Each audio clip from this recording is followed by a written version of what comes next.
Castro is starting this one off for Clash Champs, doing his signature Skelly Donut, but it's not Skeleton Spells, it's a Bat Spell, so it's more a Bat Donut coming into a Lalo attack here, Eric. Feels really risky. I'm looking at that sweeper, looking all over the place. They're trying to find a target. Finally gets a little bit of air boost out there and not able to get anything before the targets are down, so good initial setup here, but you'll notice he didn't take out any of the buildings like the Clan Castle, so he still needs to go deal with that. He's got Poison on standby here, so he's prepared. And the bats keep on working and pick up an extra Expo, and they're still moving up to the mortar here. Insane value out of that. Look at this, with the Electro Titan now joining in with the King. The perfect time is to have the Electro Titan take care of any crown skeletons, which would really slow up a defensive, or slow up your King, as the Clan Castle will also be now lured out. That's where the Electro Titan can help take those troops down.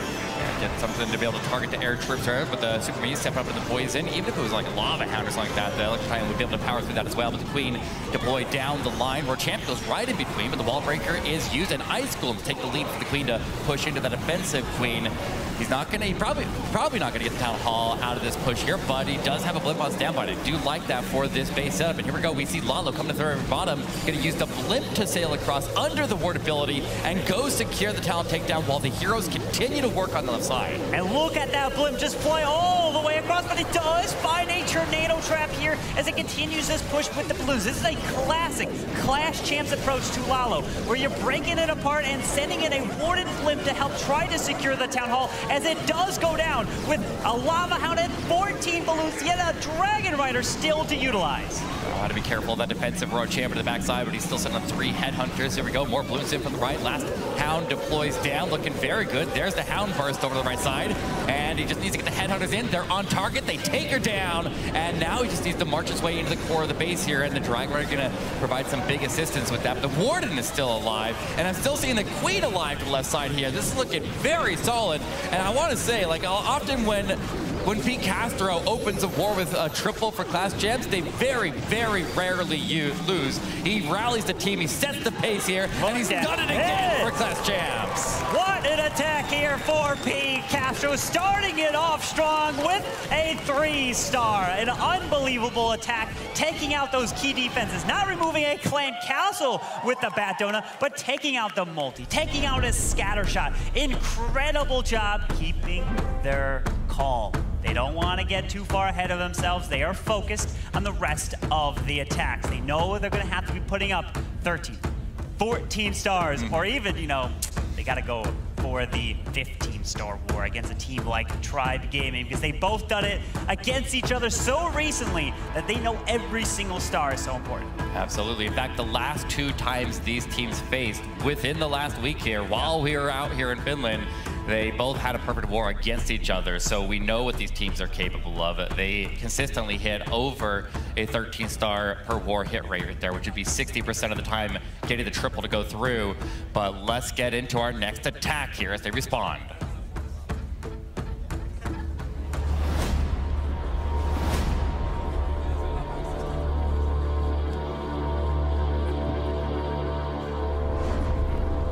Nebrox is going to be breaking out Super Dragons for this one. He's got recall, he's got a little bit of a Queen charge here, and we know that Nebrox is very, very skilled with a lot of different dragon attacks here. It is his specialty. He's got an eye for it, and when he sees what he needs on a base there to make him work, rarely has an issue taking that base down. So we'll see what the Super Dragons can do here as he starts off with that funnel, picking up the first air defense on the outside of the base, getting the funnel formed here with the Queen, holding on to his Siege Machine, probably for a Town Hall takedown. He's got the Blimp selected at the moment, and he just needs to get the Queen to go forward here until she's put into danger. In fact, he goes all the way to the Eagle Artillery and freezes the Monolith, conserving as many spells as possible, then pull that Queen out of there and redeploy her over to the right, set the funnel for both sides of the Super Dragon entry. Yeah, with that Queen off to the right side, the Super Dragons are now clear to be deployed to the bottom side to move through this base, and that Blimp will be used with the Warden Internal Tome to get it all the way to that oh, wait, maybe not. He pops the Warden ability super early. There's no Blimp in sight. Yeah, but that Blimp is so close to the top quarter of the base there. Maybe he's going to take a closer path there from that top quarter, but I'm looking at all the air defenses. Look at the King. There's a lot of threats up there that he would need to deal with, but look at this. He's going to delay that Blimp, but he sends it now after the Super Dragons have cleared most of the potential traps in between the entry and the town hall, so he's gonna probably arrive as long as he doesn't get stuck in a tornado trap, and it looks like that blimp is successful and arrives to take the town hall down. And look at that, the Yetis come out. They continue to move through because if you go with balloons, they will all instantly die when the town hall explodes. But the Yetis are now providing distractions and protecting his heroes moving up through this base. So those Yetis getting some fantastic value as he continues his way through, but the Super Dragons are all now down. It's up to his heroes with the Royal Champion to finish this base off. 40% still to go, Eric. Yeah, but he's got that queen charge that is moving through, or really a queen walk, saying to the outside of the base there, but she's going to have almost no extra support there, so is really heavily relying on the Dragons to clear a lot of the damage and minimize the amount of damage that she could take so she can survive through. Royal Champion deployed over the right, going to cut right across the core of the base there and engage that defensive Grand Warden directly, and he does seem to get that area under control there as he makes the final push in these last couple defenses. Yep. He's got a freeze on standby. He's looking pretty good here, Carbon. He's looking pretty good here as the RC and her ability will be clutch. A freeze is now used onto that scatter shot. The Crown Expo, 40 seconds left. The RC ability is now going off. She should now target towards that scatter, but that Diggy is going to be fantastic. The healers are actually taking. You don't need the healers anymore because the Royal Champion can continue to move through. But the scatter shot might just take her out. The Diggy is gone. Get in there, get in there, get in there. No stuns, tornado. Oh, she's gone. Okay, he's gonna get back there, but he's gotta go through a wall to get there. Queen. Wait, maybe the Yeti. To the top side, but where's it gonna go? Queen, you gotta walk all the way to the left. You gotta walk all the way to the left, Queen. She does. Oh, she's going. She tries her best. She needs to make it all the way through. Ground skeletons pop up. Come on, Queen, get a shot off it. Is it low health? No, the Yeti slows it. No. 99%. Wow. Last chance is going to pick up the defense on that one. That's a heartbreaker right there. He had everything moving to that area, but the ground skill, he's held up the Royal Champion for so long. She was in charge of that target, and she ended up missing it. Very, very unfortunate, but that's the way it plays out. It comes down to the Diggy, needing the Diggy to stay alive, because right here, if the Diggy was still there, would have gotten up, stunned that scatter shot, and then taken the shots after that, because it will reset its target. What a defense here from Clash Champs. One building is what it could take in this match to make all the difference here. Unbelievable. Nibrax coming this close. But hey, we have so many more attacks to come here in this match as the next attack for Clash Champs is now ready.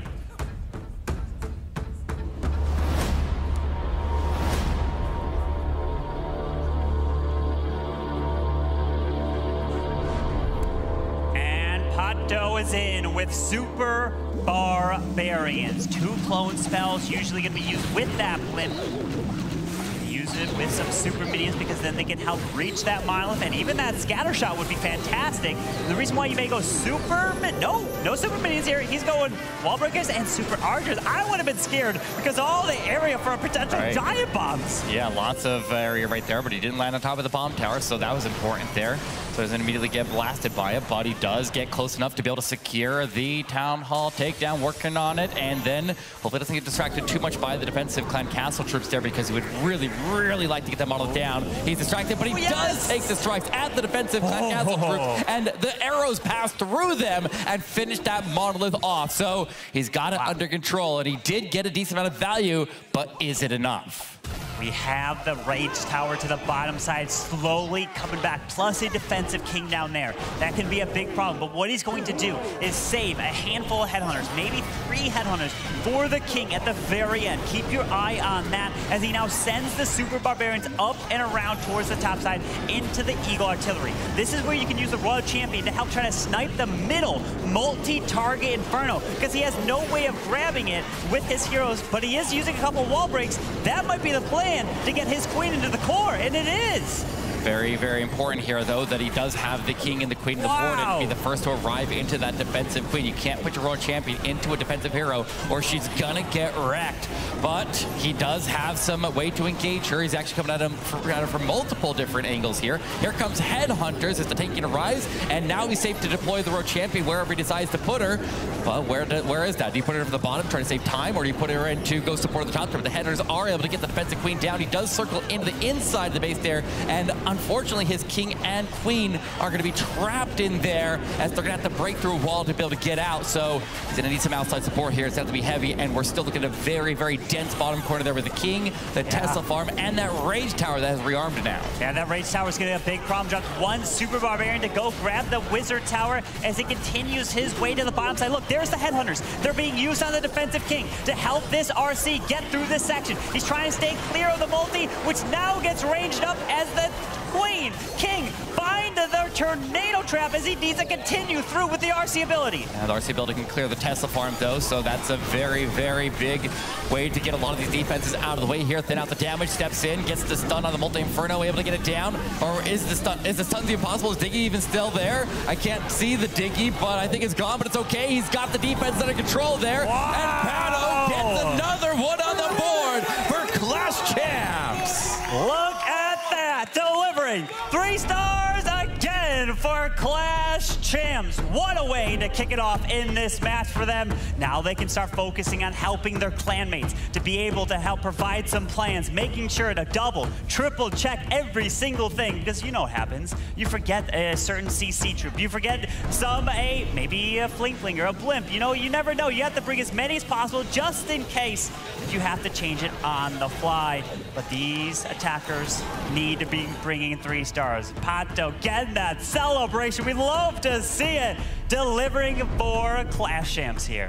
Very dangerous position now for Tribe Gaming, because if they are not able to get this next triple, that 99% is really going to come back to haunt them. And so they don't want to fall 2 stars behind. But let's get into our next attack.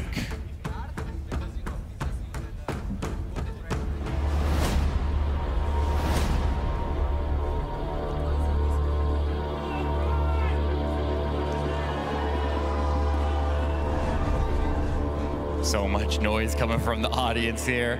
Sounds like the Clash Champs fans there trying to distract Kronos as he goes in with a queen charge into Twin Hog here. Not a lot of hogs on this one. He's got a lot of miscellaneous extra troops here that he can use to support. Lots of headhunters. Got the recall spell as well. Even he brought a single quake here. What do you think that's going to be used for, Carbon? Oof, that's a great question. Maybe for the town hall, because the flame flinger then go after it after he recalls this queen back. Kronos is the captain of Tribe Gaming here. He's looking to bring in 3-star, but you know, out of all the players in the competition, Kronos is the one that actually has the most 1-stars out of all the players here. He has 10 1-stars. Yes, so I don't expect that to happen here because he's got the Flame Flinger going to go for the tunnel. He could use an Earthquake to activate it, but he's going to now redeploy this queen to the bottom side as the king is going to look to help try to path in towards that monolith. It becomes very difficult here when you're attacking top and bottom of the base at the same time, because it's hard to be able to keep track of exactly what you need to do with your heroes, but at the same time making sure the Flame Flinger does not have any issues going on there. If any traps pop on it, then that could definitely be the big issue here, but he did go ahead and activate it now as he starts to strike buildings that actually have to get repaired there by the battle builders, but it's going to be potentially back to full HP by the time he locks onto it. But the heroes do a good job down south, and he, all right. Look at the hogs here going in, and he does take that model down and saves the queen with a very reactionary invisibility. Queen still under danger here. Rocket Blues right ahead, and they do not take her down, but she did get forced to ability. Yeah, that Open the Hound. What's the Hound doing? Oh, the Hound. It's going up to the Flame Flinger up there. It's going to slowly do some damage as now he can pop this warning ability. Protects the hogs. Protects Queen's the Hound. The queen goes down! Okay, well, this is a big problem here. Kronos in a lot of trouble on this one. Still working the down hall, but that Flame Flinger is going to be popping open just a moment. That Lava Hound doesn't do a lot of damage, but that thing does not have a lot of HP. But he does get there with the Roar Champion. He's going to make sure that he, at a bare minimum, secures the 2-star. But there's a lot of base left here, and he's quickly dwindling out here. And that means that it looks like Clash Champs is going to be starting off this match. Wow. 2 stars up over Tribe Gaming. Look at that. 2 triples for Clash Champs and 2 fails here for Tribe Gaming. And this one is in the 70s, a very low percentage. And at this point, Tribe knows that they're going to have to win on stars to have a chance in this match. I like the very last little push right there. Doesn't waste even a little bit at the end there. That's where the team talks. You see that last wall breaker that went in and was able to just explode onto a low HP building, get a little tiny bit more percentage. Every little bit could make a difference in the end, and can't take any of it for granted. But here is, I mean, that's a rough way to start this war here for Tribe Gaming. Yeah, he wanted that queen to charge to the left side to be able to grab a scatter, a multi, everything over there. But unfortunately, that queen ability being forced too soon and losing those healers. You love to see the Clash Champs not only celebrating the offensive side, but celebrating on the defensive side when they're holding a team like Tribe Gaming, who many might have had them winning this as a prediction. We're going to see now what Clash Champs can do. Can they go 3 for 3 to start off this match?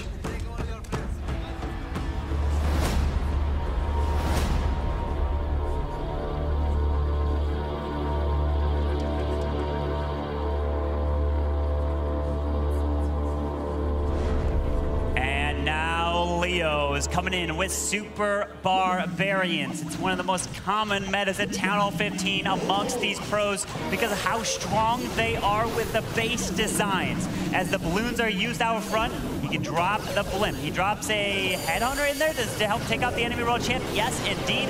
As the goal of these balloons are not only to take out these defenses, but really to try to also make it to help grab this scatter shot. Yeah, get more value out of that ward ability by just tossing a couple extra troops instead of going absolute bare minimum. You're not just trying to save the blimp. You gotta save the headhunters to get the hero down. You gotta save the balloons to get some defense down. And with less invisibility used on this one, instead of doing super archers, he opts for the super minions, and he's able to take a big chunk of the base down. And it looks like he did. Now, there is one downside of using super minions here, and that is that it only pulls out air targeting Clan Castle troops there. So there might be something heavy in there. The super minions were not able to destroy the building for the Clan Castle, so any troops will be in there still that didn't actually go down initially. So he needs to keep that in mind here. I didn't see exactly what came out, but I guess we'll find out soon enough. Yeah, as his king is probably going to join in with this queen very soon to help protect her to the left side. There's the Ice Golem to move in towards this Grand Warden altar. A couple Super Barbarians will be deployed to make this queen path in towards the Eagle Artillery. As he continues to work around, he can drop that Apprentice Warden with the queen potentially to really help boost her HP as the king is now down. As the queen should easily path into the Eagle now. A very good pathing here to be able to transition between compartments here all the way until we get to the defensive queen. He's got wall breakers in standby, so definitely has a plan in place there to deal with it. But here comes the extra Clan Castle troops. There's a couple of rocket balloons, and that means the other ones were already dealt with. The queen can quickly handle that, which Titan nowhere to be found down south. Not going to support with that, but that's okay. Here comes the wall break. First wall breaker was successful. Second one's going deep in the core of the base there, and look at where it landed, right into the Rage Tower compartment, and that's going to get the king and the queen to transition south and be able to assist with him into this bottom corner and keep pushing the right side. Yeah, no more wall breaks for this queen, so she's going to make her way around the bottom side as the Expo Raged Up is forcing that queen ability. But now we have to push through towards that defensive king. Does have one headhunter to help try to slow and take him down as a Royal Champion now needs to make its way into the mile. One freeze can really help protect the RC. She does get locked on by the monolith. Very good, very good. Got the stun right there. They're already cheering. They're already cheering. They're going crazy, and they deserve it.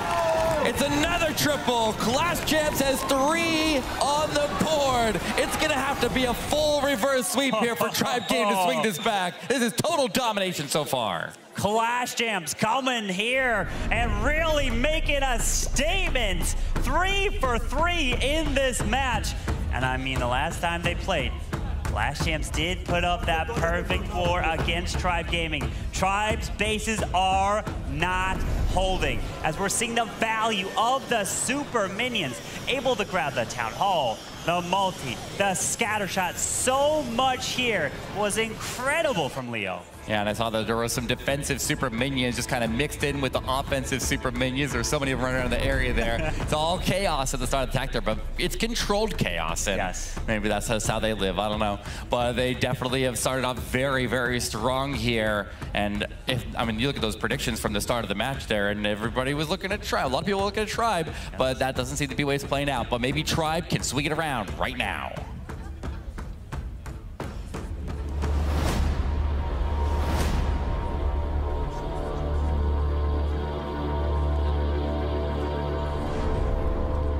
Exorcist is going to put his faith in the Queen Charge into Super Barbarians. He does have a bunch of balloons and a blimp here selected at the moment here, but he's just going to be starting with the Queen to go after the defensive king. Nice headhunter down, nice simple approach, directly targeting all the defenses along the edge there. That is going to funnel the Queen to go north on the base, or keep her under control. And it looks like I like that, using the haste with the balloons to go after the Multi-Inferno. That also triggers any potential traps that would stop him from securing the town takedown. And then the blimp taking the town hall will be used as this initial funneling point to keep the Queen safe and moving north to the top side of the base. And look at that, able to help remove the town hall with just a freeze. Didn't have to rage up the Yetis. There's a couple sneaky goblins inside of the blimp to help remove it.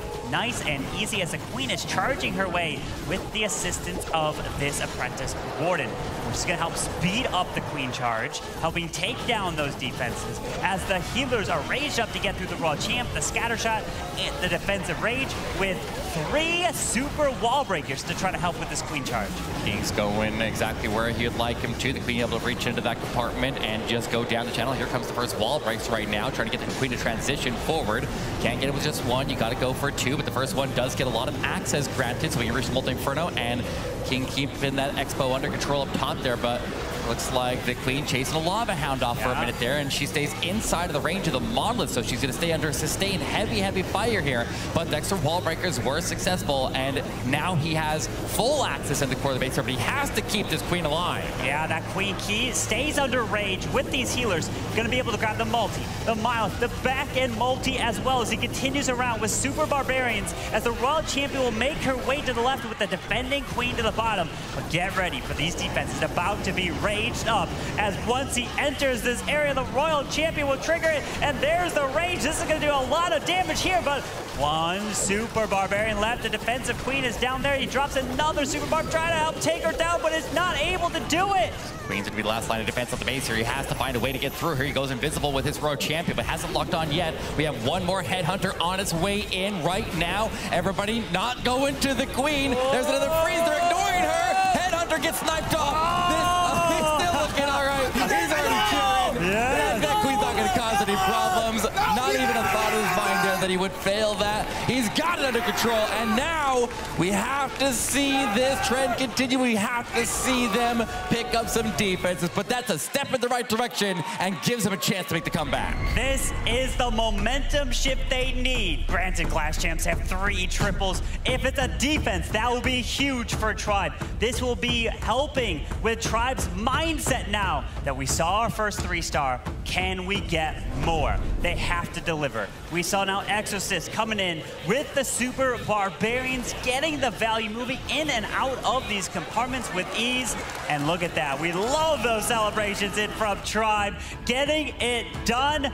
Now they have to stay focused. They have 2 amazing attackers left, Yo-Yo and Rikiris. Rikiris, the highest hit rate player in this whole tournament here at 70%. No other player is at that mark. So we'll have to pay attention to his attack. But can Clash Champs get a 4th triple? Let's find out.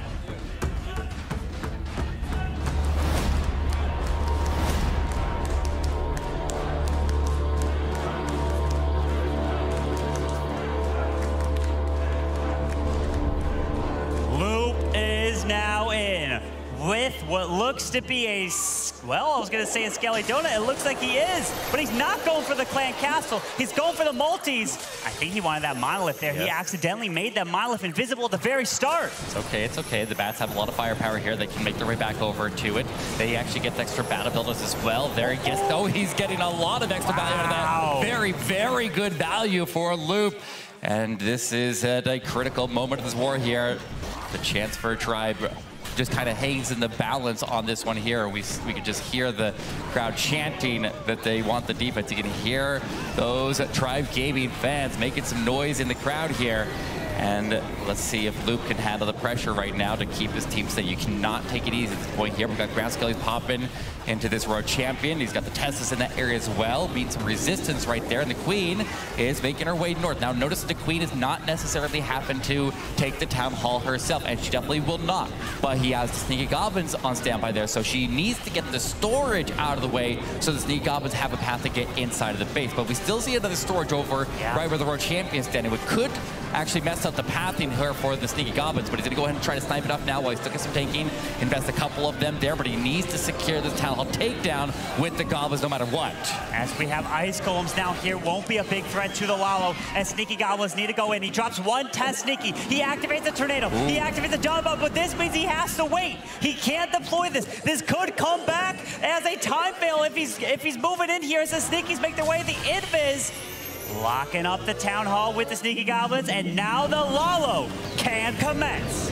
Here we go. The most important part of the attack here, going to be going to the late Eagle Artillery approach here. Slammer goes into the very top to go after the Multi-Inferno. A couple of balloons to just give it a little bit of cover and pick up the outside defenses. Perfect amount invested into that to give the support that he needs. And there's the ward ability going through the defensive World Champion. Headhunters under the ward ability. Got that under control. But we got Ice Golems going his way here, and that could be a little bit of a problem. Maybe not. Actually, that's perfectly fine. The Headhunters, they were not able to remove the Royal Champion. She stayed up. They found Spring Traps, and the one was not able to do it, so he drops the Poison Spell to help try to take the RC down. But she's slowly going to be picking these balloons off as it continues his way down the south. He's only got 4 more balloons, Eric. Yeah, all right, well, he's got those balloons going to the very bottom as the Hound arrives. The Eagle Artillery strikes go to that Hound. The Slammer is going to be the last-ditch effort to try to get this base down still, but the Freeze is not able to cover the air defense and the Grand Warden, so he missed some value on that.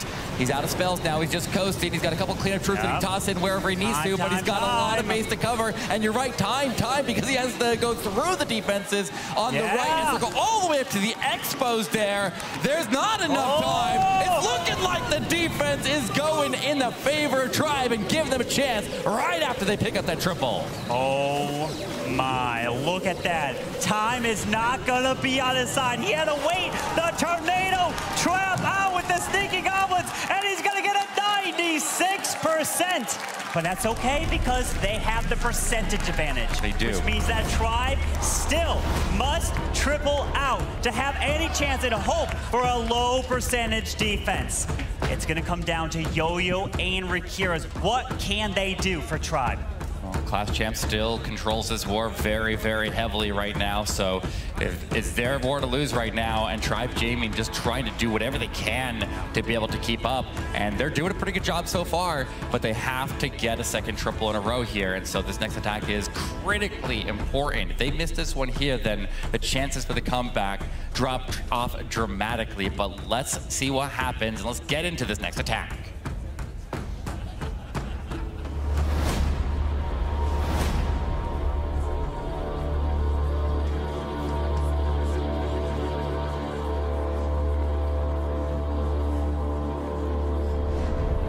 The best hit rate player, Rikira, is hitting right now out of any player in this 2023 Clash of Clans World Championship, hitting at a 70% hit rate. The next closest is at 66%. Wow. And that's Pete Castro of Clash Champs coming in. So the top 2 players in these teams here, as Rikira is coming in with a Skelly, Dona, Lalo, looking to remove the Monolith and the Clan Castle to start.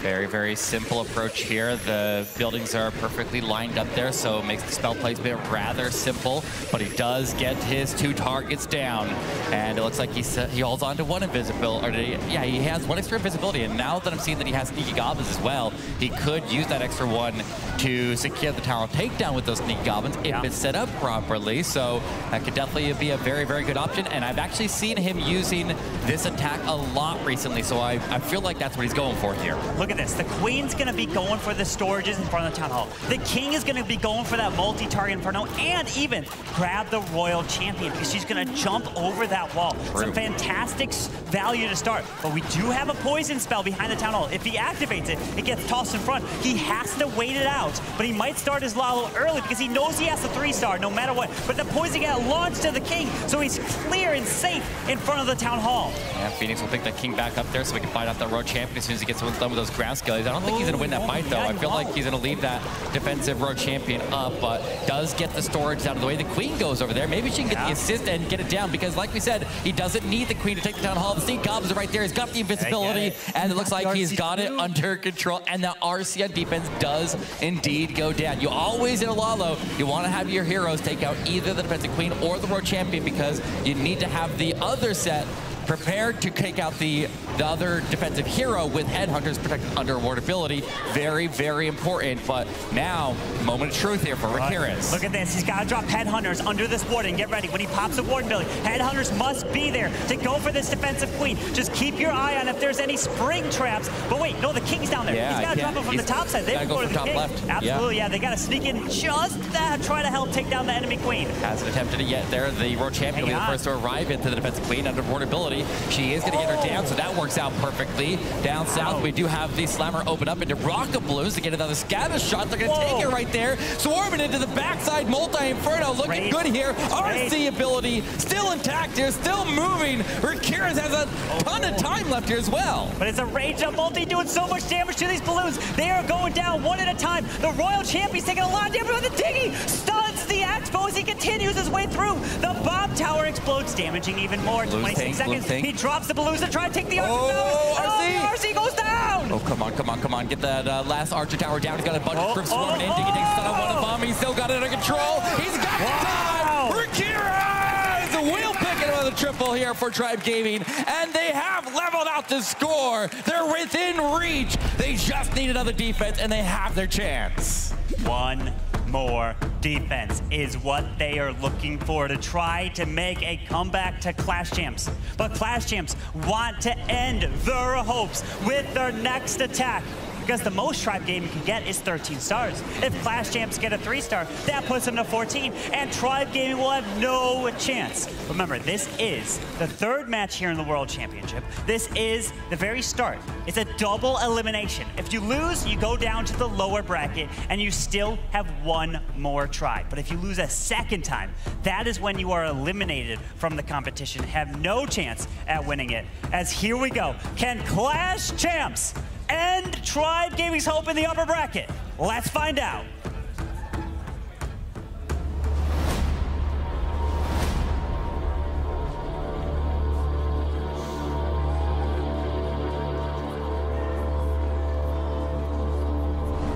Time and time again, the wars land in the hands of Seleno, one of the most clutch closers in all of Clash of Clans. Let's see if he can make this happen as he goes in with this blimp to set us up here. He's got the double clone. He's got a lot of invisibility here. He has the option of super archers or super minions here, and it looks like he's going down to the ground here and trying to see what kind of value he can get out of this as all the pressure is on the line. Remember, he doesn't necessarily have to triple this. He has to get a solid amount of percentage here because their previous one was such a high percentage that it does make these stakes here a little bit easier, but he does get a lot of value out of that. And I think Carbonfit's calculating here, 79% would be the tie. So he needs 80% to cross through and knock Tribe Gaming down a lower bracket. 80% is the mark that Seleno needs a hit. Remember, Seleno was the one that had to get back-to-back triples to get them to Helsinki in the World Championship.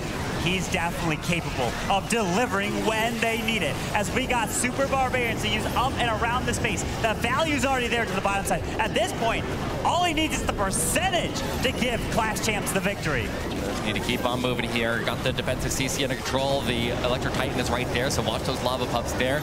Boom, and there they go as they instantly get evaporated into that Electro Titan's aura and keep the heroes moving smooth. No poison necessary in that, but there's the ward ability tied with the King ability, able to get all the Barbarians protected under the ward ability and surge forward to get maximum value out of him.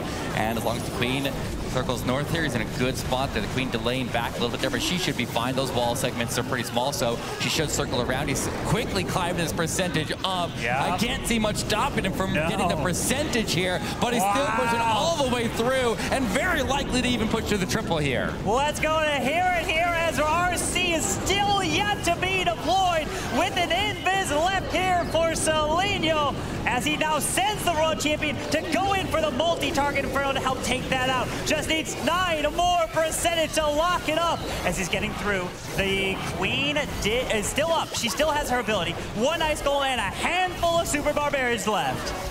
RC cut across there, getting stalled up a little bit there, but I mean, he's got the percentage here. Clash Champs is taking the win here. They're knocking Tribe Gaming down to that lower bracket, and he's still moving here. He's still sitting on 8 more Super Barbarians, more spell support. He starts to swarm to the very bottom there, getting that defensive King under control. Yeah, he got that King under control. He's got the headhunters, and yeah, he's still pushing all the way through. He's just got to beat the clock. That is domination here. Clash Champs barely off of the perfect war on this match.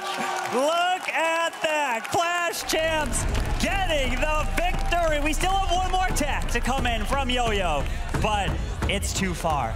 They getting the victory. Unbelievable performance here. Clash Champs delivering, and they are celebrating to keep their upper bracket streak moving through. This is only the first match for them in the competition, but if you're going from the upper bracket, you don't have to play as many as the lower bracket teams. Yeah, it's crazy that am I wrong to think that every single team has won so far has hit 14 stars? Wow. It has, right? Yeah. So that's insane. That's an 80% 3-star rate there, which is mind-blowingly good. But I mean, to be able to do it not just anywhere, but on the stage here, under the pressure, under the lights, with everybody watching, like, that's actually insane. But let's go over to Tribe Gaming. Let's see what this last attack looks like and see if they ever had a chance in the first place.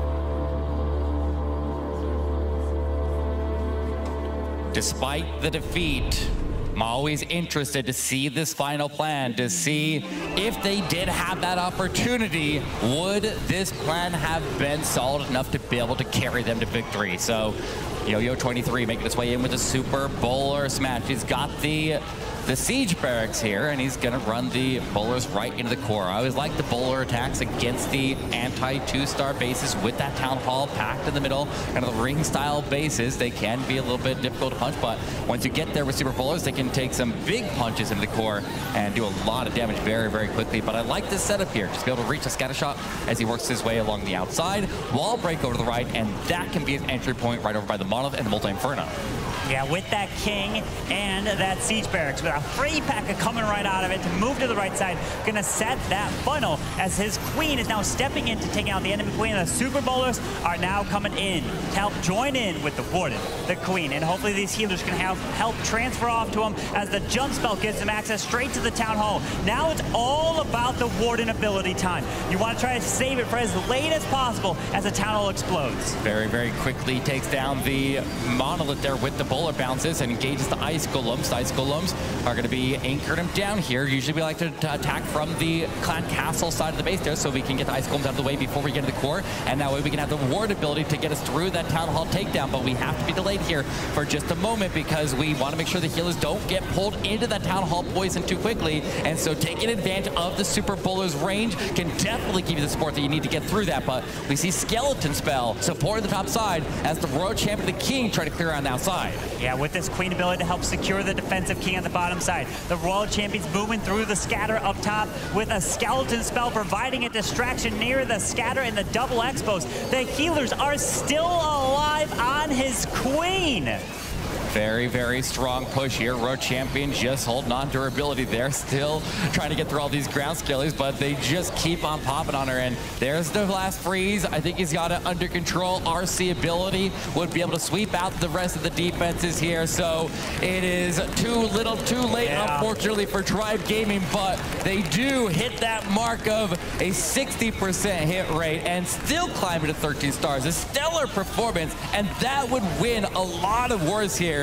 But it's not able to win this one because Clash Champs is going to take this win, put it out of reach before he ever had this attack go through. So there it is, triple on the board, and give it up for Clash Champs as they take this win in the upper bracket. Congratulations, Clash Champs. Moving forward in the upper bracket indeed, but Tribe Gaming will have another chance in the lower bracket. They are not out of it. It is a double elimination tournament here with a $300,000 first place prize, which will be given out on Sunday. Today, tomorrow, and Sunday. Incredible. We have more matches, 2 more matches here today. I cannot wait to see what they will be. But let's go ahead and go to the stage with Itzu to interview with Clash Champs. Huge win here for Clash Champs. Congrats on that win.